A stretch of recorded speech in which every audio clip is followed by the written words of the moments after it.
ሰላም ውድ ቤተሰቦቼ እንደምን አላችሁ? ኢትዮጵያና ኤርትራውያን በያላችሁበት የዓለም ጫፍ ሁሉ ሰላምታ ይድረሳችሁ። እንግዲህ ዘላለም ነኝ። ይሄ የዘላለምን ገጠመኝ የተሰኘው ቻናሌ ነው። በዚህ ቻናል ላይ እንግዲህ በስራ ወቅቶች ላይ ስራ በምንሰራባቸው አጋጣሚዎች ላይ የገጠሙኝን ለየት ያሉ ብትሰሟቸውም ደግሞ የምትማሩባቸውን ልዩ ልዩ ሀሳቦችን የማወራበት ዝግጅት ነው። እንግዲህ ለዩቲዩብ ቻናሌም አዲስ የሆናችሁ ካላችሁ ሰብስክራይብ አድርጉኝ። ይሄ ቻናል አዲስ ስለሆነ ሰብስክራይብ በማድረግ እናሳድገው። ሀሳብ አስተያየቶቻችሁንም በኮሜንት መስጫው ላይ አስቀምጡልን። እንግዲህ ዛሬ ወደ እናንተ ይዤ የመጣሁት አንድ ጉዳይ አለኝ ላወራበት። የእውነት ሚኪን የምትወዱት ከሆነ ይሄ መረጃ ለሚኪ አስፈላጊ ነውና ለሚኪ እንድታደርሱልኝ እፈልጋለሁ። ለጎጆ ቲዩብ ሚኪ ማለት ነው።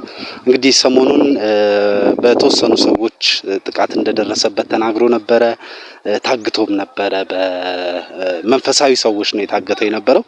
እንግዲህ እኔ ደግሞ ዝርዝር የሆኑ ነገሮች አውቃለሁኝ። እሱን የያዙት የነበሩት ሰዎች ከዚህ በፊት ከኔም ጋር ተገናኝተን የነበረ ስራቸውን የገለጥኩባቸው መንፈሳዊ ክፋታቸውን የገለጥኩባቸው ሰዎች ስለሆኑ በደንብ ስለነሱ መረጃ አለኝና ለሚኪ ይሄንን ቪዲዮ ሼር በማድረግ በዚህም ኮሜንት መስጫው ላይ የሱ ቪዲዮዎች ላይ እየሄዳችሁ ቢያገኘኝ የሚጠቀምበት ሀሳብ እኔ ጋር እንዳለ እንድታወሩ ትፈልጋለሁኝ። እንግዲህ ሚኪን ያገኙት ሰዎች ከዚህ በፊት እኔም በአንድ ስራ አጋጥሞኝ ነበረ እንደዚሁ ከሰው ጅብ ጋር በተያያዘ በምሰራው ጉዳይ በተመለከተ እና እጅግ በጣም የክፋታቸው ጥግ በጣም ክፉ ሰዎች ናቸው።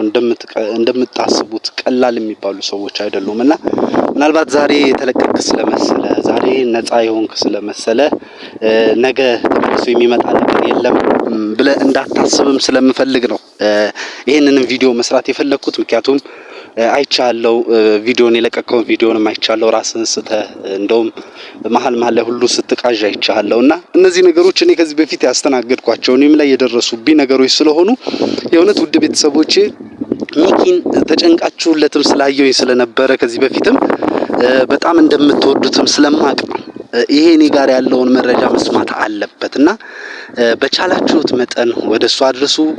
አድራሻዬን ያውቃልና አሁን እርግጥ ነው የጤንነቱ ጉዳይ መልካም እንዳልሆነ አውቃለሁኝ። ከዚህ በፊትም ለማግኘት ሞክሬያለሁኝና የጤንነቱ ሁኔታ መልካም እንዳልሆነ አውቃለሁ። ግን ቅርቡ ያላችሁ ዙሪያው ላይ ያላችሁ ሰዎች እኔ ጋር ያለው ነገር ለሱ ስለሚጠቅመው ያንን ነገር መጥቶ መረጃውን እንዲያገኝ ወይም ደግሞ እኔ እንዳገኘው አብረንም ደግሞ ለተመልካቾችን ቪዲዮ እንድንሰራ እንዲያስችል እንድናወራ እንድትነግሩ ትፈልጋለሁኝ። እነዚህ ሰዎች በጣም የተደራጁ ሰዎች ናቸው። ስራቸውን ሊገልጥባቸው ለሞከረ እስከ መጨረሻው ድረስ ሊሄዱ እንደሚችሉ ለኔም ከዚህ በፊት ነግረውኛል። በተወሰነ መልኩም አሳይተውኛል። ወላጅ እናቴም ድረስ ላይ እስከ መጠጋት ደርሰው ነበርና እነዚህን ነገሮች ስለማቅ እናንተም እሱ እነዚህን ነገሮች ከኔ ቢያገኛቸው የሚማርባቸውም እንዲሁም ደግሞ ቀጣይ የሚያስተካክላቸውም ነገሮች እኔ አሁን እንግዲህ ከነሱ ጋር ነፃ ልሆን የቻልኩት የራሴ ሚስጥር ስለያዝኩባቸው ማስጠበቅ የምችለው ሚስጥር ስላለኝ አሁን ተከባብረን ያለነው። ከዛም ባለፈ ደግሞ መንፈሳዊ መፍትሄውንም አውቄባቸዋለሁ። መንፈሳዊ መፍትሄዎቹንም ስላወቅኩባቸው ጫና ሊያሳድሩብኝ አልሞከሩምና ሚኪም እኔ ጋር ያለው መንፈሳዊ መፍትሄ እኔም እፎ ያልኩበትን መፍትሄ ያገኘሁበትን ነገር ብትሰማ አንተም ቀጣይ ጤንነት ተስተካክሎ ህይወት ተስተካክሎ የማይክ ነው የሚሆነው። ወንድሜ አንተ ላይ ስለደረሰው ነገር የእውነት እጅግ አድርጌ አዝናለሁኝ። የተሰማኝንም ሀዘን በዚሁ አጋጣሚ መግለጽ ወዳለሁኝ። በእንደዚህ አይነት ሁኔታ ሳይክ እንደዛ ጠንካራ የነበርክ ልጅ እንደዛ ለብዙ ሰዎች መፍትሄ መሆን የቻልክ ልጅ እንደዚህ ሆነ ሳይክ አዝኛለሁኝ። እንግዲህ እግዚአብሔር ደግሞ በቶሎ በመፍትሄ እንደሚደርስልህ ተስፋ አደርጋለሁ። በመፍትሄ በተሻለ ሁኔታ እንደምንገናኝ እጠብቃለሁ ወንድሜ።